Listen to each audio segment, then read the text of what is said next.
Hollyoaks' twisted tale. Clare Devine Banks claims she's dying, but is it another sinister lie?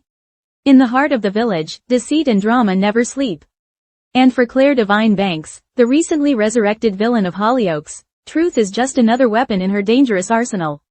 A shocking diagnosis, a funeral she couldn't attend, a headscarf, a teardrop, and a smile. In a single episode, Clare turned the entire village upside down once again. But is the devilish schemer playing her final hand, or scripting her most manipulative masterpiece yet? Let's unravel the complex, emotionally charged, and utterly delicious web Clare Devine Banks is spinning, and why her latest claim could be the most devastating lie of all. The funeral she never attended. The episode begins with a haunting visual. Clare Devine Banks stepping into Dee Valley Hospital wearing full funeral black, silk gloves, veil, and a somber expression that barely masked the chaos simmering beneath. But the funeral in question isn't her sister Grace Black's, despite the fact that Clare nearly killed her the day before. No, the funeral was for her late husband, who tragically passed away under mysterious circumstances, and from which she was very publicly barred. Clare's arrival at the hospital is quiet, measured, but filled with dramatic weight. As she walks down the sterile corridors, she passes patients tethered to IVs and oxygen machines. Her eyes linger a little too long. Her expression flickers with discomfort, perhaps fear, perhaps calculation. Is she reflecting on her own alleged diagnosis? Or simply setting the stage for the performance of a lifetime? A chilling encounter with Dodger. Later in the village, Clare executes what might seem like a chance encounter with Dodger Savage, but nothing Clare does is ever truly accidental. She, accidentally, bumps into him, apologetic yet perfectly composed, and quickly steers the conversation toward Tori, her adopted daughter. With well-placed sorrow, she laments that Tori wasn't allowed to attend the funeral, a comment dripping with emotional manipulation. But then comes the bombshell. This morning, before the funeral, Clare says softly, "I had a follow-up appointment with my oncologist. The latest round of chemotherapy hasn't worked. My cancer's come back. I've only got a few months left to live." The delivery is perfect. Not too dramatic, not too understated, just enough to hook Dodger's sympathy, or so she thinks. Dodger's doubt and Sienna's scorn. Later, over drinks at Casa McQueen, Dodger presses for more details. He asks the sort of questions that any rational person might. What kind of cancer? What treatment has she had? How long has it been? Clare, master of deflection, keeps her answers vague. It's private, she insists, brushing past the questions with ease. But the cracks are starting to show. Enter Sienna Blake, a woman who's faced her own fair share of villains and who is, frankly, done with Clare's games. She storms into Casa with Tori in tow, ready for confrontation. Really? Sienna scoffs. Threatening people while you're dying? Clare doesn't flinch. Instead, she leans in with faux fragility. Would you really threaten a dying woman? It's a line meant to draw sympathy. But Sienna is unmoved. That, she fires back, is the most ridiculous thing I've ever heard. And believe me, I would know. Watching from the corner, Detective Inspector Donnie Clark raises an eyebrow.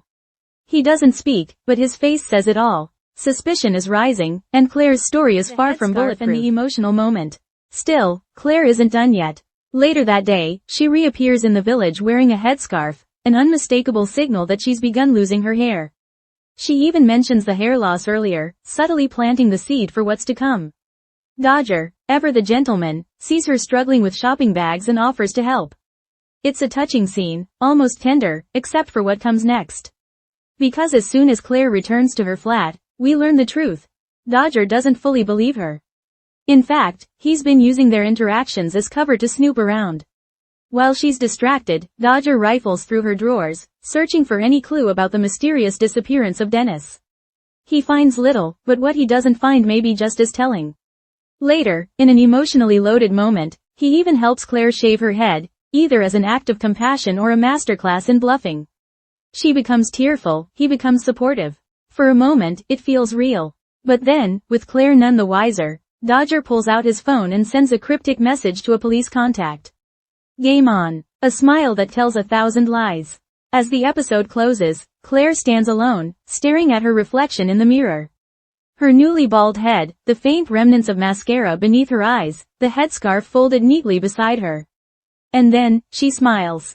It's subtle, almost imperceptible, but for longtime fans, it's unmistakable. Clare Devine is playing us all. So the question remains. Is she dying, or lying? Clare's medical mystery, real illness or elaborate scam? If Clare is truly battling terminal cancer, her arc is set to become one of Hollyoaks' most tragic storylines to date. A redemption tale in the final months of her life, a chance for reconciliation, truth, and closure.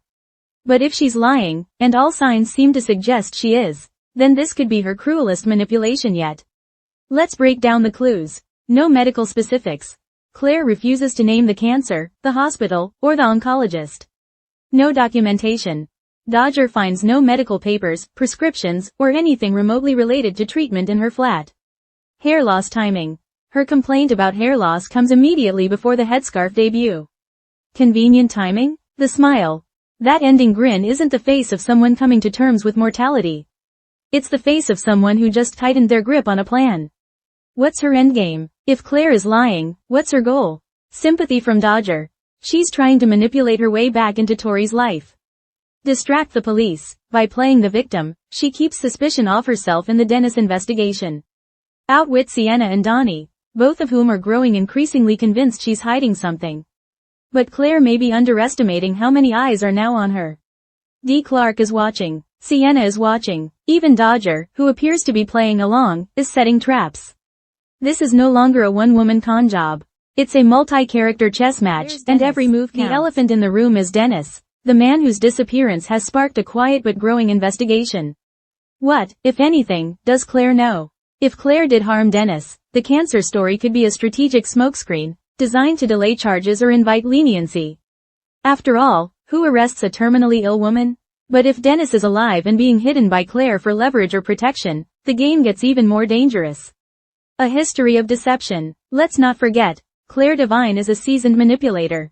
Fans who've followed her arc over the years know she's faked identities, sabotaged relationships, and even attempted murder. Her return to Hollyoaks came with fireworks and suspicion. Grace never trusted her. Sienna saw through her. And now Dodger may be the first to beat her at her own game. Could this be Clare's final act? Or the start of a deeper, darker plan? What happens next? Spoilers for future episodes are being kept under tight wraps, but here's what we do know. Donnie Clark begins looking deeper into Clare's past.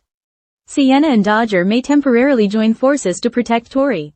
The truth about Dennis and Clare's medical condition will eventually come out. And someone, it seems, won't make it out of this storyline unscathed. Conclusion. A battle of lies and loyalty. Hollyoaks has long been known for its explosive, emotionally charged storylines, and Clare Devine's return has reignited that spark. Whether dying or deceiving, Clare is at the center of a storm that threatens to pull in everyone around her. The only question is, who will come out on top? Because in Hollyoaks, the truth has a way of surfacing, one way or another. And for Clare Devine Banks, that reckoning may be closer than she thinks.